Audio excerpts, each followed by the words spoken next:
السلام علیکم ناظرین، آج آپ لوگوں کے ساتھ اپنا تازہ کالم اردو میں شریک کر رہا ہوں۔ امید ہے آپ لوگوں کو پسند آئے گا۔ کالم کا موضوع ہے عیاش نوابزادے اور اشرافیہ متوجہ ہو۔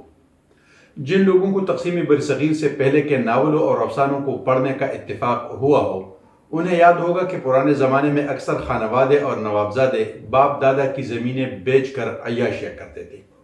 جواخانے اور طوائفوں کے کوٹے انہی نوابزادوں کے دم قدم سے آباد تھے۔ چونکہ آبادی کم تھی اور جاگیریں بڑی بڑی، ایک ایک نواب سینکڑوں ہزاروں ایکڑ یا درجنوں مربع زمین کا مالک ہوتا تھا، اس لیے ان کے بیٹے پوتے اور پڑپوتے رتی بھر کام نہ بھی کرتے تو 2-3 پشتوں تک زمین بیچ کر بھی عیاشیاں کر سکتے تھے۔ پاکستانی حکمران اشرافیہ کی اکثریت بھی انہی نوابزادوں کی اولادیں ہیں اور اب تک کم و بیش وہی طریقہ اپنائے ہوئے ہیں۔ البتہ وقت گزرنے کے ساتھ ساتھ فرق یہ آیا کہ یہ لوگ مکار اور چالاک ہو گئے اور گزشتہ 70 سال سے یہ لوگ باپ دادا کی زمینیں بیچنے کی بجائے عوام کا مستقبل بیچ کر عیاشیاں کر رہے ہیں۔ یعنی بقول غالب، قرض کی پیتے تھے میں لیکن سمجھتے تھے کہ ہاں رنگ لاوے گی ہماری فاقہ مستی ایک دن۔ قرض کے پیسوں سے ہماری بیوروکریسی، اسٹیبلشمنٹ اور سیاستدان 70 سال سے عیاشیاں کرتے رہے، مگر ان کی فاقہ مستی رنگ نہیں لائی۔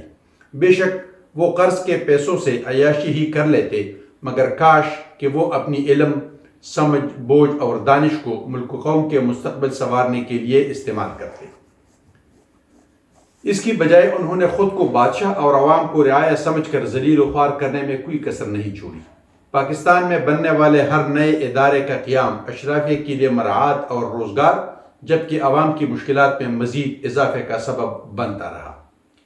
انہی اشرافیہ کے بچے بیوروکریٹ، آرمی افسران اور سیاستدان بن کر باپ دادا کی عیاشیوں کے وارث بنتے رہے، جبکہ غریب کے بچے انہی کے عیاشیوں کے قرض چکاتے ہوئے اندرون یا بیرون ملک مزدوری میں خون پسینہ بہاتے رہے۔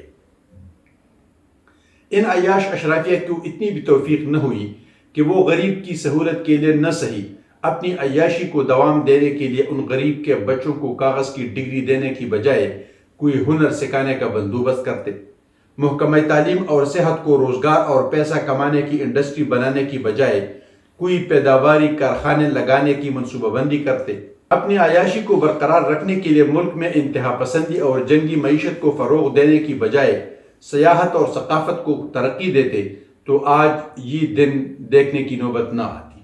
لیکن لگتا ہے کہ اس اشرافیہ کو اب بھی خوش فہمی ہے کہ ڈیفالٹ اور مہنگائی اور بے روزگاری کا سیلاب صرف غریبوں کو بہا لے جائے گا، ان کا کوئی بال بیکا نہیں ہوگا، کیونکہ ایک تو ان میں زیادہ تر کے اثاثے اور بچے پاکستان سے باہر ہیں، صرف ان کو بھاگنے کی ضرورت ہے جو زیادہ مشکل نہیں۔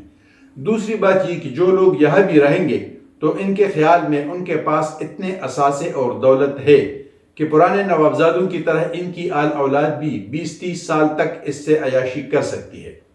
لیکن میرے خیال میں یہ ان کی خام خیالی ہے۔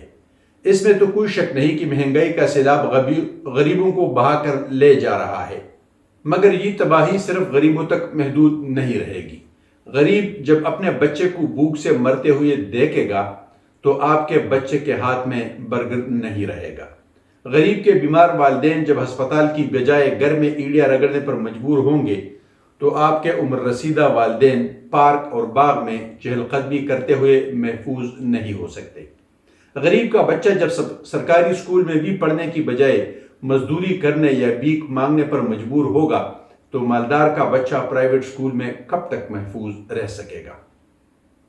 اس لیے اب بھی وقت ہے، قبل اس کے کہ پانی مکمل طور پر سر سے گزر جائے اور غریب اور امیر کے درمیان خانہ جنگی شروع ہو۔ بقول شاعر کہ جب تخت گرائے جائیں گے، جب تاج اچالے جائیں گے۔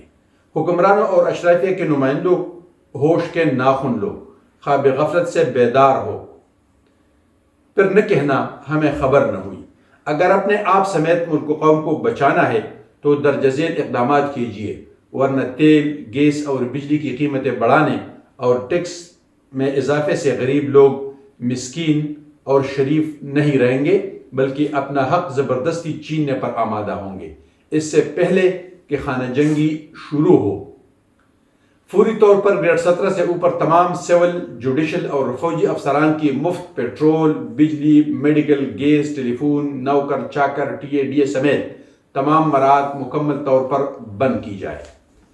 گریڈ 17 سے لے کر وزیر اعظم تک ججز، جرنیلوں، بیوروکریسی، ڈاکٹرز، انجینئر سمیت تمام افسران سے بلا امتیاز 1300 سی سی سے بڑی گاڑیاں لے کر فوری نیلام کی جائے۔ سن 2000 کے بعد جتنی بھی سرکاری زمین سول، جوڈیشل یا فوجی افسران کو الاٹ کی گئی ہے، اس کو فوری واپس بحق سرکار ضبط کر کے نیلام کیا جائے۔ پاکستان بچانے کے لیے کسی بھی دباؤ کے بغیر سٹیل مل، پی آئی اے سمیت بجلی و گیس کی تقسیم کار کمپنیوں اور بڑے بڑے گوشت اداروں کو مکمل طور پر پرائیویٹائزڈ کیا جائے تاکہ 6000 میگا واٹ بجلی اور اسی طرح بے تحاشا گیس کی چوری کو کنٹرول کیا جا سکے۔ نمبر 5، گزشتہ 20 سال میں قائم کی گئی درجنوں نئی وفاقی اور صوبائی سرکاری کمپنیاں مراعات کے نام پر غریب عوام کا خون چوس رہی ہے۔ اس کو فوری طور پر مکمل پرائیویٹ کیا جائے یا ختم کر کے یہ کام سرکاری اداروں کو سونپا جائے۔ نمبر 6، پارلیمنٹ، چاروں صوبائی اسمبلیوں اور تمام سیکریٹریٹ ملازمین کو دستیاب انتہائی غیر منصفانہ سیکریٹریٹ اور ایگزیکٹو الاؤنس کا فوری خاتمہ کیا جائے۔